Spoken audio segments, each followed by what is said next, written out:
Hi guys, hope you're all well. Welcome to another Wednesday drive with me. Today's topic is checking your partner's phone. I laugh because I think we can all relate. Well, most of us can anyway. We're not gonna deny it now. We're grown. We're not gonna deny it. But why do we do that? Why do we check our partner's phones? What are we trying to find? Are we going to find what we're looking for? Is it an invasion of privacy? Has it got a lot to do with trust issues? What is it about? Why do we do it? What is it all about? I feel, for me in the past, I did it a lot. I'm not even going to lie. I'm not even going to pretend or anything like that. I did it a lot. I really did. And I always found that I was looking for with my exes, a couple of exes anyway. I always found that I was looking for. And it comes out like you don't trust them, or you shouldn't trust them or something. The main question is, why do we do it? You find even when you're hanging out with your girlfriends, you're catching up or whatever, whether you're hanging out, you're out, or it's a phone call, whatever, it's just, a moment's catch up or something that we do once in a while. And the first topic that will come, if there's issues, is, so I checked his phone and I found messages and stuff. And it's human nature. Our first reaction is always like, what? Shut the front door, like, tell me more. What did you see? I want details. What did you see? And all that. And you try to like advise them as best as you possibly can, For me, I think the first thing we have to look at is, why do we do it? I think the main reason why we do it is because we somewhat want to see where we stand with someone. You want to see if they're being honest with you, if they're hiding anything, if they're who they say they are, or something like that in the beginning of a relationship. And then probably while you've been in a relationship a long time and you're doing that, is because you've noticed some shift in your relationship. Maybe they're not doing small things that they used to do. They're so, everywhere they go, they're with their phones. If their phones were waterproof enough for them to get into the shower and they could actually hold on to them, they would. But they take them to the bathroom, they take them everywhere. And there's just that, shift in behavior where someone's just glued to their phone the whole time, or they have a little bit of a jumpy, reaction when their phone rings, or, they're just so hidden and private with it. So I think that's why most people end up saying, what are you hiding? What are you up to in there, And then they end up checking. Other times, that's probably the best way of finding out if someone's cheating on you, because the phone does give you more information than you actually want, more information than you actually need to know. You start there, So I think that's why it's the object we turn to the most. We don't take their word for it to say, listen, are you cheating on me? What's going on? You've changed, or, talk to me, what's going on? And then, no, everything's fine, but their behavior is just otherwise. So you rush to check their phone so you can get your answers or whatever. And most times you will find what you're looking for. I'll give you that. You'll find out what you're looking for most times. But is it right? It's very sensitive and it's very complex, and you need to learn to communicate above all. Whatever problems you're having with your partner, your spouse, or whatever, you need to learn to communicate, because people don't just start chatting. Well, you do get some people, let me not put icing on the cake just yet, or whatever, or try to stroke a little egos there. But you do get people that are so addicted to like texting or whatever, they want to see if they still have it and say, oh, I can still get attention from people. And then some people genuinely just want to make friendships or networking, and then it just leads to something else. And then before you know it, it's blown into this whole thing, and you're in trouble with someone because your texting went overboard or whatever, You know, it ended up venturing into something it was not supposed to venture into, and then it leads to you having, you know, messing around on the person that you're with, but it innocently started out as just chats or whatever, you know. So I don't know, it's just it's such a very raw topic because you don't know how to advise people. For me personally, I refrain. I have on my phone, you know, you need to be in you need to filter your phone.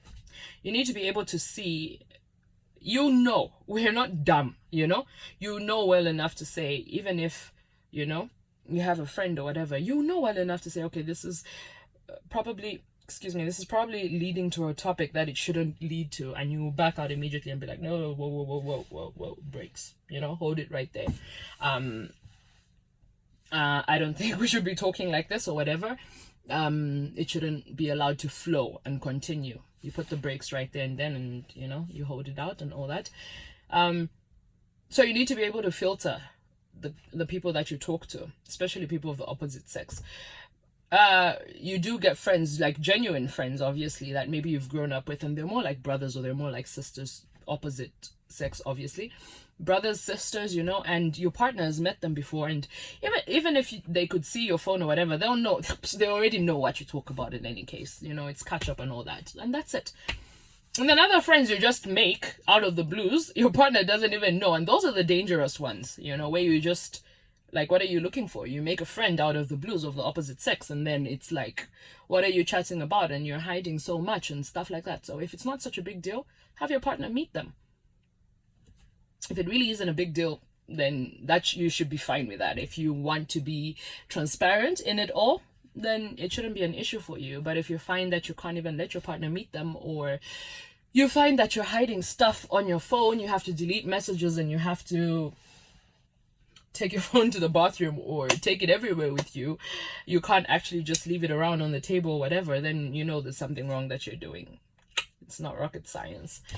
And that in itself, that's the thing about being in a relationship. You get to study the other person, you know, apart from those low-key sixth senses that we tend to get when someone's messing you over or something. You get to study someone's behavior, and if someone's really messing around, there's always the telling behavior if you've studied them enough, like well enough, you know. It's not even something about paying attention, it's just something that seems off, and usually it's spot on, unfortunately, but that's just the way it is sometimes. I feel like the only way to combat this, obviously, like I said, is to be transparent with your partner. Meaning, the conversations that you should be having on your phone are conversations that you probably can't delete. Maybe with your girlfriends. I understand, like, sometimes we'll be chatting to our girlfriends and there are certain topics that you don't want your partner to see or whatever. But even then, your partner's obviously not going to go into your topics with, example A, you know? He's not going to go into your topics with Anna, you know? Your partner being a guy is not going to go into your topics with Anna. It was like, oh, it's obviously girl talk, I'm not interested. But if they see John there, obviously they're going to be like, oh, what are you talking about with John or whatever. So what I'm trying to say is you should be able to actually be so transparent with your phone. Don't hide anything. Don't take your phone everywhere with you. The more you take it, the more it gives your significant other a reason to actually grab it and check it, or while you're sleeping, or, you know, whatever. But if you don't give them that reason and you're so transparent, and when you walk out of the room, you don't even care where it is. There's no lock codes or anything like that. Personally, I feel lock codes should only be there probably if you have kids and you don't want them to,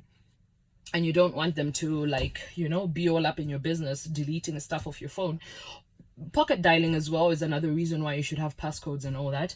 But other than that, there's no reason. And if you do need to have one, then your partner should obviously know it. I'm just trying to say that when you're in a relationship, you become one. So you're so transparent that even if you leave your phone there, you know, you leave it on the table and you walk out, or whatever you need to do, your partner can easily access it and just see it. And it honestly is something that plays in your mind to say, oh, there's obviously nothing there for them to leave their phone. And most times, we're going to feel lazy to actually grab your phone and check it, because clearly there's nothing for you to actually get up and leave your phone. But I mean, if you're constantly with your phone all the time, then it's like, what are you hiding, or you're constantly on your phone, you know? Or just a behavior pattern is like off or something, then we want to check. So communication is key, really. Very few people are so psychotic whereby they just want to check your phone continuously or something like that. Then there's issues, and you're probably with someone that you probably shouldn't even be with in the first place. That's what I believe.